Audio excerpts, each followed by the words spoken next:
บ่ได้ยากบ่ได้ยากซีตีนขึ้น2เบื้องซีตีนขึ้นแล้วก็ลูกค้าเพิ่นก็ซื้อเบียร์มากินอยู่นี่ก็ดีใจเนาะแบบเบียร์เพิ่นซื้อเองแล้วขนมเพิ่นก็ซื้ออยู่ร้านนี่แหละก็ต้องขอบมกขอบใจพ่อแม่แล้วก็อายน้องแบบขนาดสาวจ้อยนะพี่น้องยังใส่เสื้อผ้าจากพ่อแม่ทางไทยเอาให้นะพี่น้องอันนี้ก็อยากบริติเลยอยากตอนที่เขาเจ้าถามมาเป็นคนลาวบ่นี่บ่ได้อายบ่ได้อายก็ตอบแบบเป็นคนลาวเพิ่นก็ถามว่าอยู่เมืองใดอยากใช้ชีวิตคือเก่าบ่มันมาเป็นแย่ไข่มุกได้หลายบ่ได้หลายบ่ได้เดียวโอ้ไปหาไข่มดแดงนั่นแหละได้อยู่ได้เดียวแล้วนั่นแหละมาไปใช้เนี่ยมาแต่ทักแค่มาแวะลิ้นอันนั้นเด้อครับใจเดี๋ยวพูดได้บรรยากาศยังดีเลยในบ้านนี่นะพี่น้องเอ้ยมายังไงกันธรรมชาติบรรยากาศดีก็เดี๋ยวเขาแวะเฮือนสักจ่อยบ่ฮู้ว่าเราอยู่หรือว่าเราไปหามเนาะเส้นทางเข้าหมู่บ้านน่ะดีเมืองมหาไซแขวงขมวนจึงเป็นบ้านหนึ่งที่ว่ามีทางเข้าที่คลาสสิกแล้วก็แบบสวยงามนะเราจะเบิ่งวิวต่อหน้าเฮาเนี่ยแหละพี่น้องเบิ่งดูเบิ่งภูเขาหินปูนโอ้ยสวยงามเลยถ้าเอาซอดนะบ่สุกเนาะงามแฮง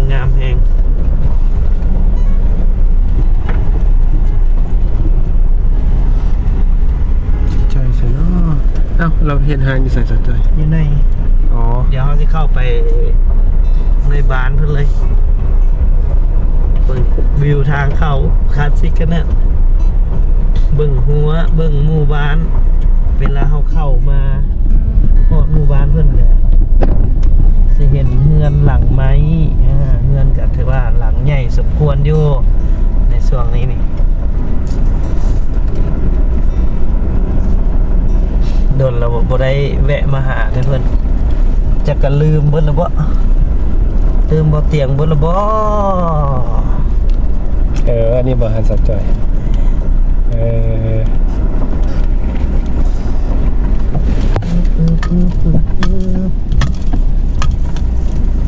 ผู้ใดนอนนี่คุณเนี่ย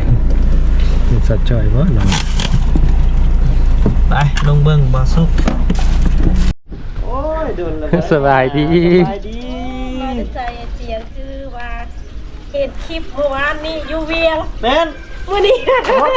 ล้วโอ้ยเดี๋ยวมันสบายดีบ่สุกสบายดีมันหลายบ่อนไปเนาะปะโลพุ่นปะโลพี่อันนี้บ่อันเซเว่นไหมฮะโดยกูเนี่ยน่ะถาวรสนใจมาขายเครื่องพี่แหละแม่นสบายดีลูกสมุนไอ้สบายดีได้บ่ดิ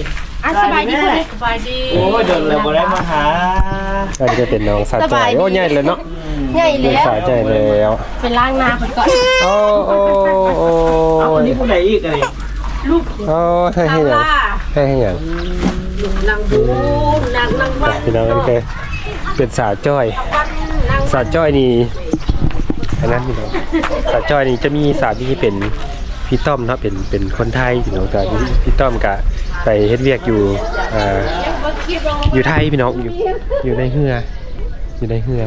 แต่ว่าอันนี้ก็สาวจ้อยก็อยู่ลาวพี่น้องนี่ก็สาวจ้อยโอ้กำลังไปใส่เห็นเปกระเป๋าเห็นหาอยู่ที่แล้วเฉพาะเฮือนเห็นเงียบเลยมีแต่นอนไปนอนแล้วก็ตอนเช้ามาแต่เช้ามาเปิดร้านอยู่พุ่นมันไก่บ้านไก่แม่นอะไรมาอยู่ไกลๆเลยซุ่มซนเลยเปิดร้านใหม่กับบ่เอิ้นบ่ได้เอิ้นเนาะเขาเปิดแบบเงียบๆแล้วก็บังเอิญเปิดวันที่29แล้วก็ลูกค้าเพิ่นก็ซื้อเบียร์มากินอยู่นี่ก็ดีใจเนาะแบบเบียร์เพิ่นซื้อเองแล้วขนมเพิ่นก็ซื้ออยู่ร้านนี่แหละก็ต้องขอบมกขอบใจพ่อแม่แล้วก็อายน้องแบบเพิ่นมา เปิดร้าน เปิด ให้ ร้านมาขึ้นร้านใหม่ แต่ว่าเจ้าของร้านท่านบ่มีหยังสมทบกับเพิ่นแต่ขนมเพิ่นก็ซื้อเองเบิดพี่น้องเอ้ย ก็ดี นั่นแหละ ก็ดีละซุ่มยูกันให้ซุ่มยูส่งเสริมกัน แสดงว่ากับเปิดไม่ไหม เปิดวันที่ เออ 29 มาได้ฮอดซาวมือซำเนาะ เปิดวันที่29เดือน10เปิดปีกายนี่มันบ่ เออ เปิดได้ปีนึงแล้ว เปิดไว้วันที่29ตอน4อีหยังก็ ใกล้สิเข้าดาว ดาว ได้ปีนึงแล้วเปิดปีกายนี่ เนาะ เปิดปี ผ่านมาแล้วปีหนึ่ง 2025ปี2026ก็เป็นปีนี้แหละที่เฮาแบบว่าเปิดร้านได้เป็นปีแล้วแต่บ่คิดฮอดปวด กินหอดแล้วล่ะยิ่งว่าพัวสิมาเดือนมีนาบ่เดือน3เดือน4อะนะเดือน เดือน4บ่มีนาเมษา เด็กสาม เดือน4เมษา ก็เลยมานับมืออยู่พี่น้องยังให้ นับนิ้ว เลย นับนิ้วรอนับถอยหลัง โอ้แล้วสิมา ก็สิหึงอยู่ได้เนาะเพราะว่านับ สองเดือน เออเวลาของคนที่รอคอยมันสิหึงที่สุดแหละ มันสิแตกต่างกับเวลาคนที่แบบไอ้อย่างอยากไปทางอื่นน่ะนะบางทีโอ้คือฮอดไปแท้คนที่ท่าแล้วมันก็น่าฮอดแท้อันนี้ไปได้รู้สึกไงได้อายมามัน บ่คิดว่าไอ้เปียงสิมาฮอด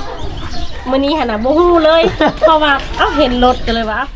น้องสาวเลยว่าขึ้นรถไอ้เปียงเพราะว่าเรายุ่งอยู่เวียงเมื่อวานนี่ว่าซั่นมื้อนี้สิมาฮอด โล นี่ กเลยไว้เนี่ย เออดีใจเนาะพี่น้องบ่น่าบ่คาดคิดบ่ถึงว่าไอ้เปียงสิมาฮอดบารดีไวปานนี้นะ ถึงพวกเนาะจังมาหากันเนาะ โดยแล้วบ่ได้โทรลงหน้าซ้ำ บ่ได้โทรแล้วมันเนี่ยต้องโปรไปเลยรถนัดแล้วมังนัดเน่าตลอดมังนัดเน่าตลอดเดี๋ยวไอ้มีอันเสื้อผ้าถ้าว่ามีคนต้องการในแถวนี้ก็สิเอาใหญ่สิใหญ่ไปเลยนะ โดย ยังบ่ทันได้แก้เบิ่งซั่น ยังบ่ทันได้แกะอี ห ก ลาย เลย อยู่ ลองเบิ่งปะไปเบิ่งปะไปเบิ่งจักถุงจักใดลงมานะเอาให้พี่น้องบ้านนาดีนะให้โดนเราบ่ได้มาหากันพี่น้องเอ้ยแม่นบ่ล่ะเนาะ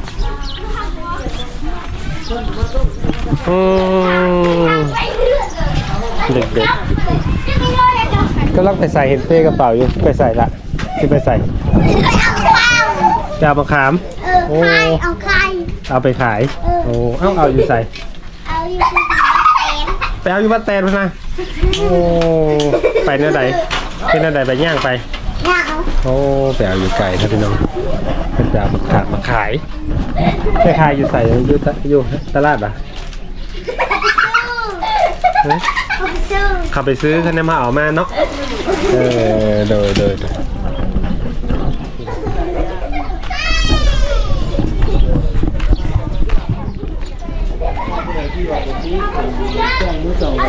แห้งดีใจและแห้งดีใจ เพราะว่าคณะสาวจ้อยนะพี่น้องยังใส่เสื้อผ้าจากพ่อแม่ทางไทยเอาให้นะพี่น้องอันนี้ก็อยากบริติเลยอยากได้พี่น้องอยากได้แห้งโซนก็เป็นโซนน้ำห งา นั ม ก แต่เบิ่งเคยมีเงินนี่เนาะไม่อยากคือใส่แต่ถือดูบ่สุกขออยู่ไกลได้จักบาทให้อยู่ไกลเด้อยู่ไกลเด้มื้อนี้ได้บ่เคยเห็นเพิ่นแต่ในคลิปพี่น้องอยู่ในซองบ่เตือคำละกายมื้อนี้ได้มาเห็นตัวเป็นๆอ๋อตะฮักตะแพงตะพุตะพี่โดนแล้วบ่ได้มาบ่แม่นหากันมาครั้งแรกลืมว่าเฮ็ดคอนเทนต์มาเห็นสาวจ้อยครั้งแรก ตัวจริงงามกว่าในกองหลายละ ถามเด้อันเคยเห็นแต่ในคลิปอันว่าเตียงคำนะก็เลยมื้อนี้อยากมาถามว่า อันตอนสมัยจีบกับสามีไม่เฮ็ดอะไรก่อนเฮ็ดอะไรจึงเจอกันก่อนยังหูอีหลีกาเห็นกันในโทรศัพท์ในเฟซพี่น้อยไปเห็นในเฟซเห็นเพิ่นทักมาขอเป็นโมในเฟซเนาะสาวจ้อยก็เลยทักแอดเพิ่น โอ้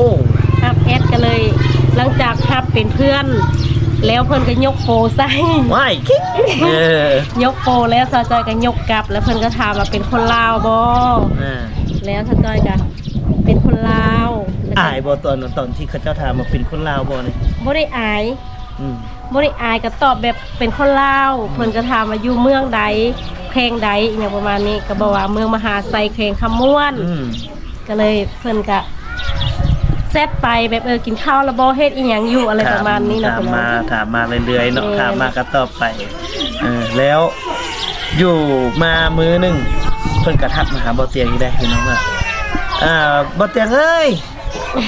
เอาอีหยังเนาะไปให้บ้านเนี่ยบ่ได้เว้าถึงเงินผู้นี้เลยนะ เนาะตอนนั้นน่ะ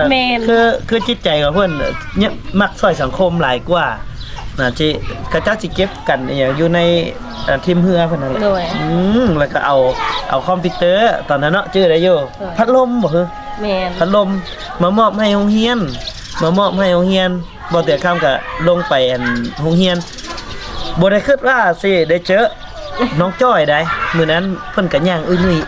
ลุยมานั่นนี่แหละ หุ่นยังคือกัน ตอนนั้นน้องเสื้อสีอย่างรู้บ่ สีแดง ชื่อได้อยู่แล้วไปทักเพิ่นอยู่ห้องกินข้าวเนาะ โดย อยู่ห้องกินข้าวคือว่าเอาดีเนาะผู้นี้ว่าซัดเบร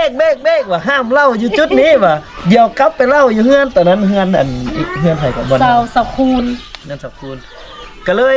พากันต่ออีพี่2แล้วก็เลยระเบิดเถิดเทิงเรื่องลาวสาวลาวเบาไทยเบาสุรินทร์กับสาวนาดีเกิดเรื่องราวเป็นตำนานขึ้นมาอีกคู่หนึ่งเนาะหลังจากนั้นแล้วก็จนได้หลายอย่างจนฮอดมือแต่งงานเนาะน้องจอย เหนื่อย ฮอดมือแต่งงานก็บ่มีอีสั่งหลายมีป่าประมาณ4-5ตัวนี่แหละเอามาปิ้งปันกันกินอันนี้ญาติทางฝ่ายซ้าย ญาติไผซะ แต่เป็นอายทางฝ่ายยิงนำ กาต้องกราบขอบใจไอเปียงหลายๆนะพี่น้องคันบ่มีไอเปียงในมือนั้นก็บ่มีสาวจอยในมือนี้พี่น้องกราบขอบใจหลายๆและกราบขอบคุณหลายๆแฮงพี่น้องก็ขอให้เพิ่นสุขภาพแข็งแรงปีใหม่นะพี่น้องสาวจอยบ่ทันได้อวยพรให้ไอเปียงเทื่ออันนี้ก็เป็นโอกาสดีสาวจอยจะขออวยไส้ปีใหม่แล้วก็ขอให้ไอเตียงจงมีแต่ความสุขความเจริญขอให้เป็นไอฮักไอเพลงกสิว่านิดนึงกสินับเป็นพ่ออีกคนนึงเลยพี่น้องเอ้ยเพราะว่าเมื่อว่าเรื่องน้อยเรื่องใหญ่ก็จะมีไอเตียงคอยอยู่ข้างๆคอยซัพพอร์ตแล้วก็ต้องกราบขอบพระคุณ FC ผู้ใหญ่ใจ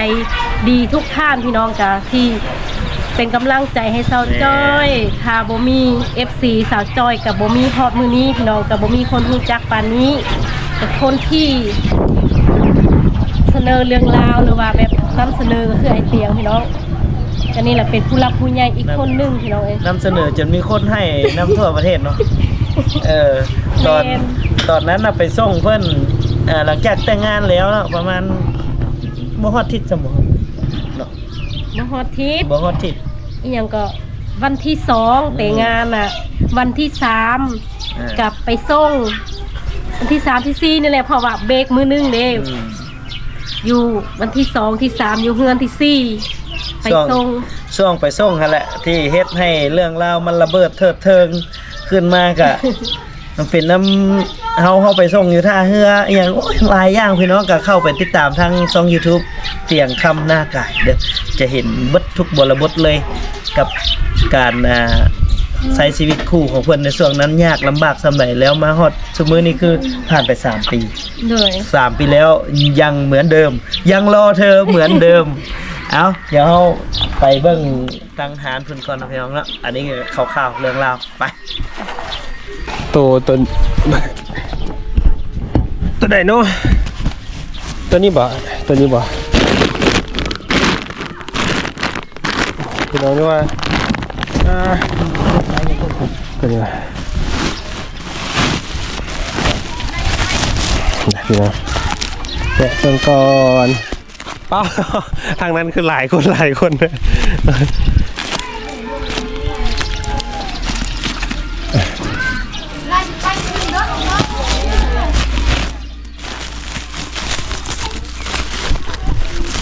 อย่างน้อผ้าห่มไหมพี่น้องว่าเครื่องเพิ่นบริจาคมาพี่น้องถ้าไปหมดโอ้พ่อฤดูนี้ก็เป็นฤดูหนาวได้ไหมก็บางงามๆเลยหนาๆพี่น้องบางหนา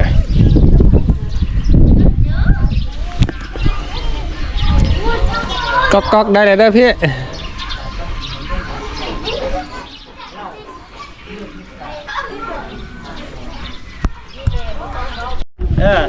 เข้ามาทางจุดนั้นก็ได้นี่ ยังให้ไอ้เสียงคำมาบ้านมีบ่ โดย ไว้แห้งๆยังให้มาบ่ โดย ไอ้เสียงคำรอบ่ โดย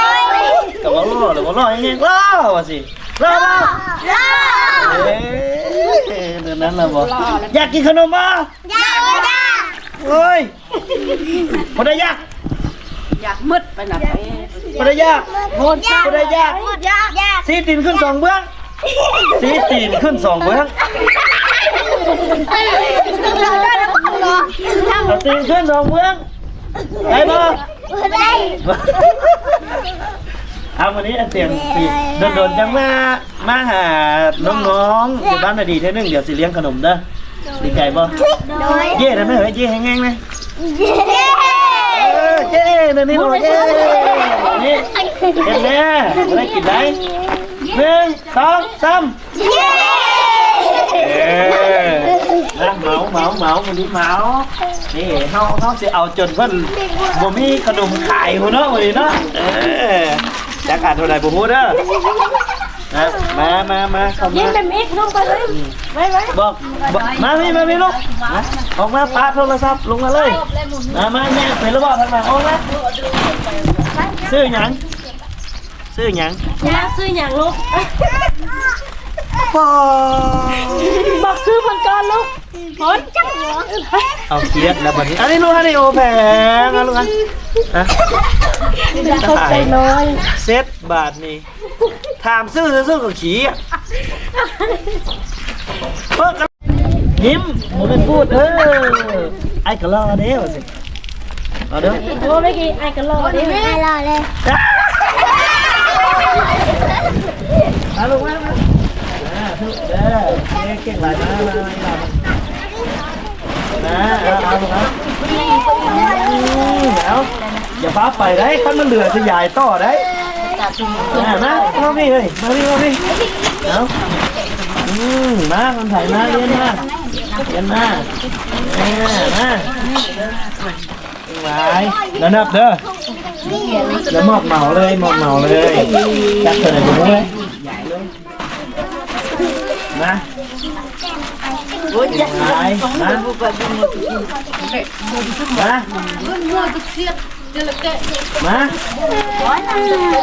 เราไปอยู่พุ่มนะมามาลูกอันแข็งเก่งหลายมาแล้วบอกเอาคนนั้นต่างหากเด้อแล้วจังเอาอีกอันนึงมาอีกอันนึงมันเหลือเด้มันเหลือต้อง2ขั้นใหญ่2ยันบุพอเอาลูกเอา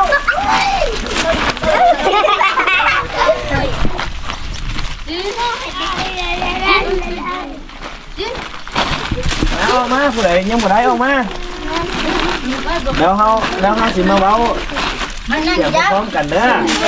นะยังหันอะไรมาเฮ้ยอย่าเอาขี้ปุ่นขึ้นน้ำลายไหมเฮ้ยมูละเตะขี้ปุ่นพร้อมว่ะ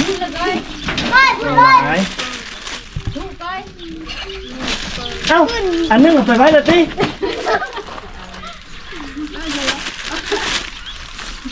ไม่ได้2แล้วก็ยังยืดเอาอยู่เลยเพิ่นละบอกเอ้าเปิดได้อันนึงอ่ะนะเปิดได้อันนึงไหมเอ้าอย่างเงี้ยเพิ่นละบอกไม่รู้จักเพิ่นละบอกเพิ่นละบอกได้ละบอกคนนั้นได้ละโอเคนั้นเราพูดอ่ะได้แล้วนี่ จะเบิ่งร้านน้ำเลย บอกมาให้คือนะเอาคนนี่ได้เอาคนแล้วเอาแล้วเอาคนนั้นอีกบาทนี่แล้วบาทนี่เอาเป็นอะไรบาทนี่นับเด้อพ่อจ้อยเด้อโอ้เดี๋ยวไอ้ใจเหลือเลยดอกนับเลยครับเดี๋ยวไอ้ใจเหลือเลยเอาขึ้นนับไปด้วยเดี๋ยวไอ้ใจเหลือเลยมันเป็นยังอันนี้บ่ได้เด้อเจ้าเด้อเอาเนาะเดี๋ยวตั้งหมู่เด้อตอนนั้นมันเบิดเด้อมาพูดหน่อยมาเอาอันนี้ผู้ยืมเดี๋ยวให้คนละ2 1 2 3เนาะ โอ้ยไอ้ก๊อบๆอยู่เนาะ จะหามาได้เฮ็ดแซ่บ โอ้โหหากันเฮียนแพทย์มาเอา ได้เลยตู่ ไอ้พวกไก่ติ้ง อย่าพาวลุงตัวพิเศษโอ้ยมาคนเกลียดแล้ว คิดเจ้าเอาไปเบี้ยตัวพวกอะไรนี่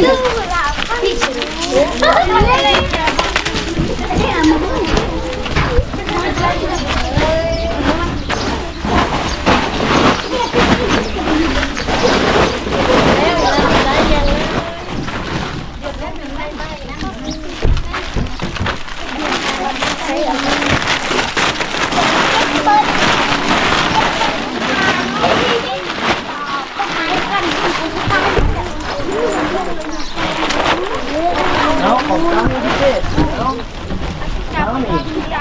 ทุกงามกันลูกทุกงามแล้ววันนี้เครียดแล้ววันนี้ใจได้หลายเด้อ อุ้งก่อนนี่ไปแย่งย้ายเลยไปตบซุปของเล็กๆกับไปข้างหลังขนมคนผู้นั้นหลายๆก็มู่สุดท้ายคนผู้เครียดนะนะ